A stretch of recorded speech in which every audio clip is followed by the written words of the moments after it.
It's time for Seen and Unseen, where we reveal the stories behind the headlines. And for that, we turn to Fox News contributor Raymond Arroyo.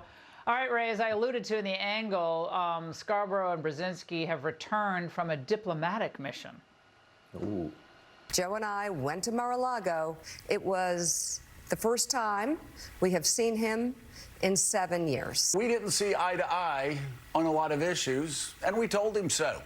What we did agree on was to restart communications. My father often spoke with world leaders with whom he and the United States profoundly disagreed. Laura, her father was a national security advisor to Jimmy Carter. Did I miss something here? When did Joe and Mika become the ambassadors to Mar-a-Lago? I didn't realize the Democratic Party appointed diplomats in defeat. And by the way, this is not an overture to unity. This is an attempt to book a weekend show at News Nation as their MSNBC morning show dies in the ratings. But did they think people would forget what they said about Trump just days ago? It's clear the president is stunningly ignorant. Probably the most ignorant president we will ever have. I can talk about Nazi Germany, and I do it without any concerns whatsoever. And if people can't start drawing the parallels, well, you're just stupid. If you believe in American capitalism, you should be worried about Donald Trump being elected. Well, just some of those clips went back to 2018, but right before the election, he was an insurrectionist, he was an election denier, he was fascistic. I mean, he was mentally deranged. I mean, but I guess, you know, winning has benefits, Raymond. But Laura, you can't call a guy a Nazi one day and then ask for a season pass to his club the next when he wins. I mean, what does that tell you about what they never believed their own words? They never believed it. Otherwise, why are you having coffee? We're going to have a new segment, Coffee with Hitler? What is that? I don't understand that. Highballs with Hitler, Laura. No. Comedians and cabs. What is that? Comedians and whatever. It's like Coffee with Hitler. All right, Raymond, Scarborough's colleagues at MSNBC apparently, and the gals at The View, did not take this diplomatic mission too kindly. I don't think you need to sit down for 90 minutes at Mar-a-Lago and kiss his ring to be able to speak truth. So maybe they're not journalists in the true sense. Oh, but she is. Forgive us. I'm sticking up for Joe and Mika now.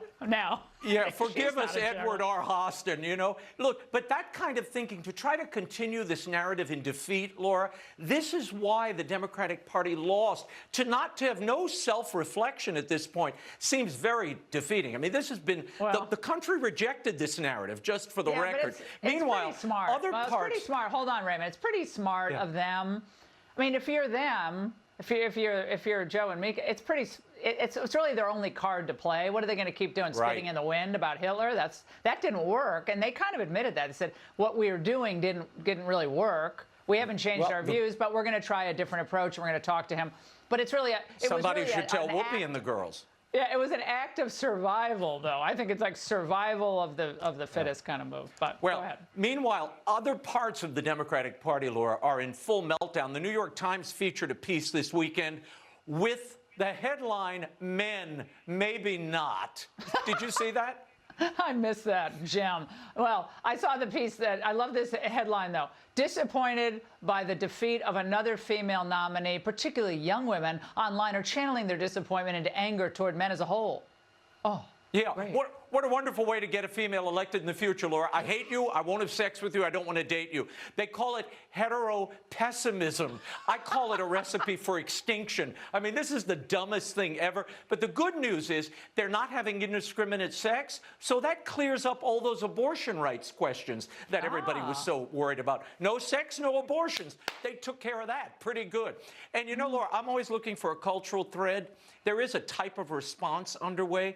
Apparently, runway models are now taking to the catwalk, not those people that you see there, but actual runway models in New York and Paris are proudly pregnant. And there's nothing better or more beautiful than a mama or a mama-to-be. So that's kind of a new trend happening. I think that's good. So on the one there they are. Look. Yeah. So they're celebrating having children, which I think it's... Didn't they go after that Butker guy for basically celebrating having children? Right. The kicker, your friend. I think they went after him. But And, you know, while that catwalk's going on, Biden was at the G20 today, Laura. He missed the group photo, which gives you a sign of Americans' dominance in the world these days. He was off in the wings somewhere, off in the missed the photo. Well, he was reaching. He was looking for his own new diplomatic mission, Raymond.